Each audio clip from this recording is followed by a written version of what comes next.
ಶ್ರೀ ಬಸವ ವಾಹಿನಿಯ ಸಮಸ್ತ ವೀಕ್ಷಕರಿಗೂ ವಚನ ಪಿತಾಮಹ ಫಕೀರಪ್ಪ ಗುರುಬಸಪ್ಪ ಹಳಕಟ್ಟಿಯವರ ವಿಶೇಷ ಕಾರ್ಯಕ್ರಮಕ್ಕೆ ತಮ್ಮೆಲ್ಲರಿಗೂ ಆತ್ಮೀಯ ಸ್ವಾಗತ. ನಾನು ರಾಜಶೇಖರ್. ಫಕೀರಪ್ಪ ಗುರುಬಸಪ್ಪ ಹಳಕಟ್ಟಿಯವರು ವಚನ ಪಿತಾಮಹ ಎಂದು ಪ್ರಖ್ಯಾತರಾದವರು. ಫಕೀರಪ್ಪ ಗುರುಬಸಪ್ಪ ಹಳಕಟ್ಟಿಯವರು ಸಂಶೋಧಕರು ಹಾಗೂ ಸಾಹಿತ್ಯ ಪ್ರಚಾರಕರು ಹಾಗೂ ಸಂಪಾದಕರು ಆಗಿದ್ದರು. ಕನ್ನಡಿಗರು ಎಚ್ಚೆತ್ತುಕೊಳ್ಳದಿದ್ದರೆ ಕನ್ನಡ ಉದ್ಧಾರವಾಗದೆಂದು ಆ ಕ್ಷಣವೇ ಕನ್ನಡ ನಾಡು, ನುಡಿ, ನೆಲ, ಜಲ, ಸಾಹಿತ್ಯ, ಸಂಸ್ಕೃತಿಗಾಗಿ ದುಡಿಯಲು ವಿದ್ಯಾರ್ಥಿ ದೆಸೆಯಲ್ಲಿ ದೃಢ ಸಂಕಲ್ಪ ಮಾಡಿದವರು ಫಕೀರಪ್ಪ ಗುರುಬಸಪ್ಪ ಹಳಕಟ್ಟಿಯವರು. ಇಂಥ ಪ್ರಚಂಡ ಸಾಧಕ ಹಳಕಟ್ಟಿಯವರು ಮಾಡಿದ ಸೇವೆ, ಸಾಧನೆ, ತ್ಯಾಗ, ಕಟ್ಟಿ ಬೆಳೆಸಿದ ಸಂಸ್ಥೆಗಳು ಎಲ್ಲಕ್ಕಿಂತ ಮಿಗಿಲಾಗಿ ವಚನ ಸಾಹಿತ್ಯ ಕ್ಷೇತ್ರ ಇವರ ಹೆಸರನ್ನು ಅಜರಾಮರಗೊಳಿಸಿವೆ. ಇಂತಹ ಶ್ರೇಷ್ಠ ಸಾಧಕರಾದ ಫಕೀರಪ್ಪ ಗುರುಬಸಪ್ಪ ಹಳಕಟ್ಟಿಯವರ ಒಂದಷ್ಟು ಪರಿಚಯವನ್ನು ಇಂದಿನ ಸಂಚಿಕೆಯಲ್ಲಿ ನಾವೆಲ್ಲರೂ ಮಾಡ್ಕೊಳ್ಳೋಣ ಬನ್ನಿ. ಡಾಕ್ಟರ್ ಫಕೀರಪ್ಪ ಗುರುಬಸಪ್ಪ ಹಳಕಟ್ಟಿಯವರು 2 ಜುಲೈ 1880 ಧಾರವಾಡದಲ್ಲಿ ಜನಿಸಿದರು. ತಂದೆ ಗುರುಬಸಪ್ಪ ಹಳಕಟ್ಟಿ, ತಾಯಿ ದಾನಾದೇವಿ. ಹಳಕಟ್ಟಿ ಎಂಬುದು ಇವರ ಮನೆತನದ ಹೆಸರು. ತಂದೆ ಗುರುಬಸಪ್ಪ ವೃತ್ತಿಯಲ್ಲಿ ಶಿಕ್ಷಕರಾಗಿದ್ದರೂ ಪ್ರವೃತ್ತಿಯಲ್ಲಿ ಸಾಹಿತಿಗಳಾಗಿದ್ದರು. ಇಂಗ್ಲೆಂಡಿನ ಇತಿಹಾಸ, ಏಕನಾಥ ಸಾಧುಗಳ ಚರಿತೆ, ಫ್ರಾನ್ಸ್ ದೇಶದ ರಾಜ್ಯಕ್ರಾಂತಿ, ಸಿಂಕದರ ಬಾದಶಹನ ಚರಿತ್ರೆ ಮುಂತಾದ ಕೃತಿಗಳನ್ನು ರಚಿಸಿ ಆ ಕಾಲಕ್ಕೆ ಸಾಹಿತಿಗಳಾಗಿ ಸಾಕಷ್ಟು ಹೆಸರು ಗಳಿಸಿದ್ರು.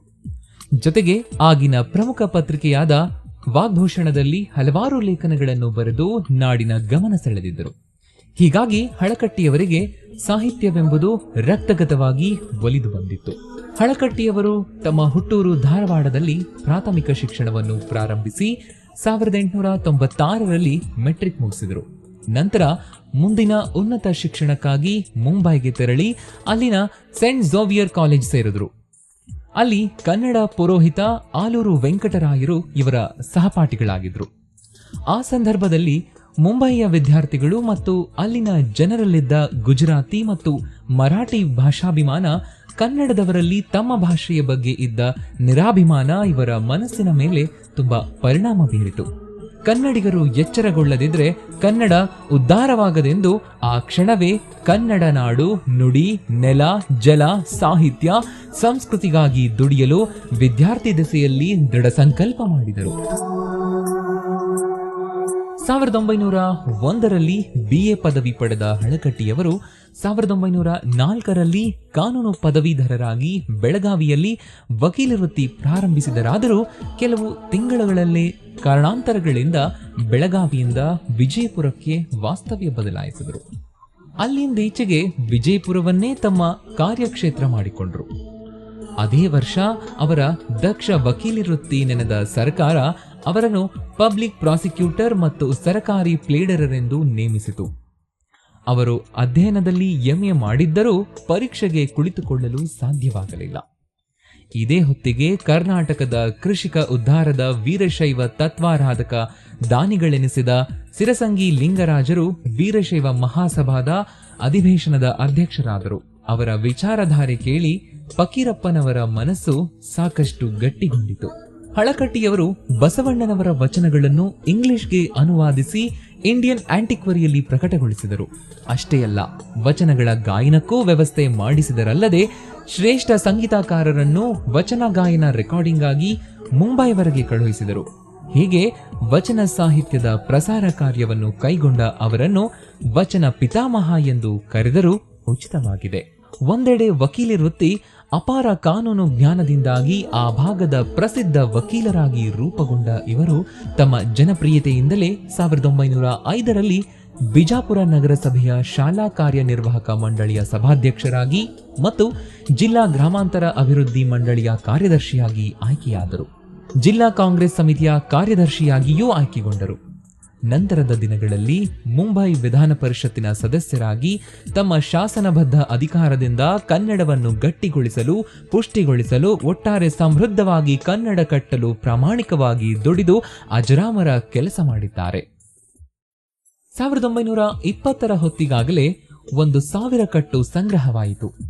ಫಕೀರಪ್ಪನವರು ಹಗಲಿರುಳು ಶ್ರಮ ವಹಿಸಿ ಮಾಡಿದ ಸಂಶೋಧನೆ ಮೂಲಕ ವಚನಶಾಸ್ತ್ರ ಪ್ರಸಾರ ಭಾಗ 1 ಗ್ರಂಥ ತಯಾರಾಯಿತು.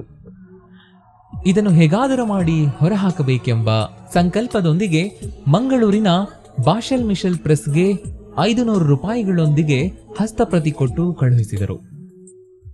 1925ರಲ್ಲಿ ತಮ್ಮ ಸ್ವಂತ ಮನೆ ಮಾರಿ ಹಿತಚಿಂತಕ ಮುದ್ರಣಾಲಯವನ್ನು ಪ್ರಾರಂಭಿಸಿದರು. ಹಳಕಟ್ಟಿಯವರು ತಾಳಿಯೋಲೆಗಳನ್ನು ಸಂಗ್ರಹಿಸುವುದಕ್ಕೆ ಮೊದಲು ಕವಿಚರಿತಾಕಾರರು ಗುರುತಿಸಿದ್ದು ಕೇವಲ 50 ವಚನಕಾರರನ್ನು ಮಾತ್ರ. ಫಕೀರಪ್ಪ ಗುರುಬಸಪ್ಪ ಹಳಕಟ್ಟಿಯವರು ತಮ್ಮ ಸಂಶೋಧನೆಯ ಮೂಲಕ 250ಕ್ಕೂ ಹೆಚ್ಚು ವಚನಕಾರರನ್ನು ಬೆಳಕಿಗೆ ತಂದರು. ಜೊತೆಗೆ ಹರಿಹರನ 42 ರಗಳೆಗಳನ್ನು ಸಂಶೋಧಿಸಿ ಪ್ರಕಟಿಸಿದ ಸಾಧನೆ ಹಳಕಟ್ಟಿಯವರಿಗೆ ಸಲ್ಲುತ್ತದೆ. 1923ರಲ್ಲಿ ವಚನಶಾಸ್ತ್ರ ಪ್ರಸಾರ ಭಾಗ 1 ಪ್ರಕಟವಾಯಿತು. 1925ರಲ್ಲಿ ಇರುವ ಮನೆ ಮಾರಿ ಹಿತಚಿಂತಕ ಮುದ್ರಣಾಲಯ ಸ್ಥಾಪಿಸಿದರು. ಹಗಲಿರುಳು ಮುದ್ರಿಸಿದ ಪ್ರತಿ ಅಧ್ಯಯನ ಮಾಡಿ ತಿದ್ದಿ ತೀಡಿ ಮುದ್ರಣಕ್ಕೆ ಅಣಿಗೊಳಿಸುವ ಕಾರ್ಯ ಕೈಗೊಂಡರು. ಕರ್ನಾಟಕದ ಇತಿಹಾಸದಲ್ಲಿಯೇ ಸಂಶೋಧನೆ ಪ್ರಕಟಿಸಲು ಒಂದು ಮುದ್ರಣಾಲಯ ಹಾಕಿದ ಉದಾಹರಣೆ ಇಲ್ಲ.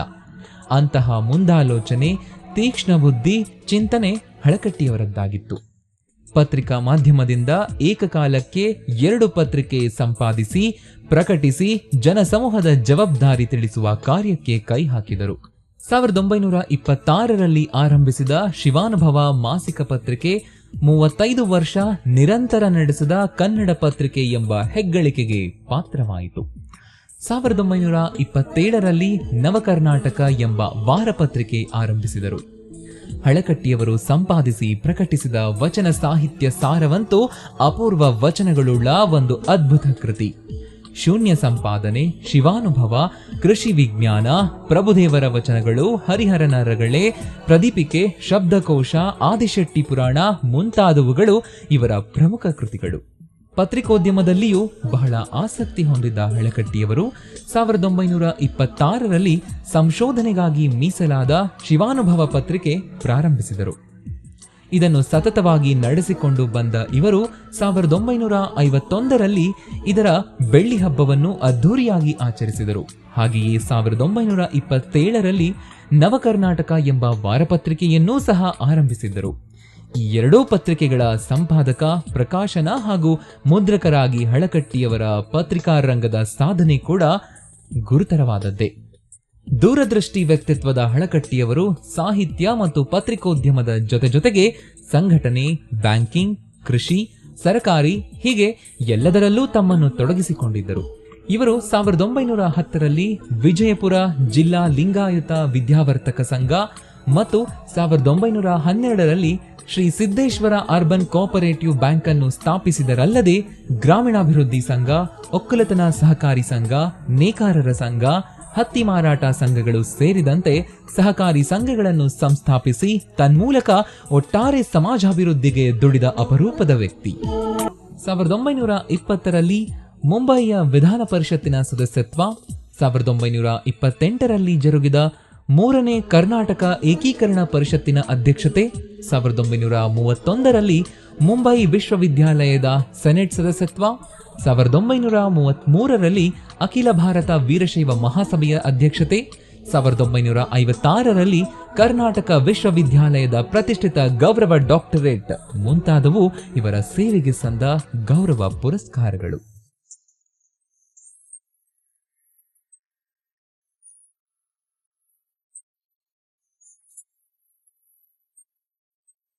ಸಾವಿರದ 1926ರಲ್ಲಿ ಬಳ್ಳಾರಿಯಲ್ಲಿ ನಡೆದ 12ನೇ ಕನ್ನಡ ಸಾಹಿತ್ಯ ಸಮ್ಮೇಳನಕ್ಕೆ ಅಧ್ಯಕ್ಷರಾಗಿ ಆಯ್ಕೆಯಾದರು. ಭಾರತ ಸರ್ಕಾರ ರಾವ್ ಬಹದ್ದೂರ ಪದವಿ ನೀಡಿ ಗೌರವಿಸಿತು.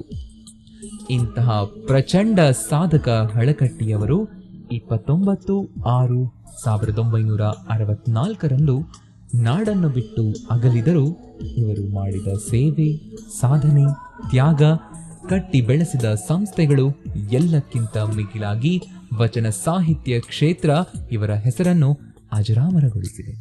ವೀಕ್ಷಕರೇ, ನೋಡಿದ್ರಲ್ಲ, ಫಕೀರಪ್ಪ ಗುರುಬಸಪ್ಪ ಹಳಕಟ್ಟಿಯವರ ಸಾಧನೆ, ವಚನ ಸಾಹಿತ್ಯಕ್ಕೆ ಅವರದ್ದೇ ಆದ ಕೊಡುಗೆ ಮತ್ತು ಅವರು ಯಾವ ಹಂತದಲ್ಲಿ ಅದನ್ನು ನಿರ್ಧಾರ ತಗೊಂಡ್ರು, ಯಾವ ಹಂತದವರೆಗೂ ಅದನ್ನು ತೊಗೊಂಡು ಹೋದರು, ಇವತ್ತೂ ಕೂಡ ನಾವು ವಚನ ಸಾಹಿತ್ಯವನ್ನು ತಿಳ್ಕೊಳ್ತಾ ಇದ್ದೀವಿ, ಕಲಿತಾ ಇದ್ದೀವಿ ಅಂತಂದರೆ ಅದಕ್ಕೆ ಕಾರಣ ವಚನ ಪಿತಾಮಹ ಆದಂತಹ ಫಕೀರಪ್ಪ ಗುರುಬಸಪ್ಪ ಹಳಕಟ್ಟಿಯವರು.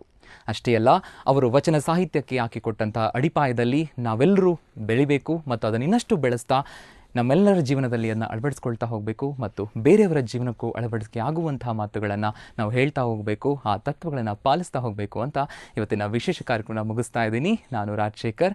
ನಿರಂತರವಾಗಿ ನೋಡ್ತಾ ಇರಿ ಶ್ರೀ ಬಸವ ವಾಹಿನಿ. ಇದು ಸಂಸ್ಕಾರದ ಬೆಳಕು. ಶರಣು ಶರಣಾರ್ಥಿ.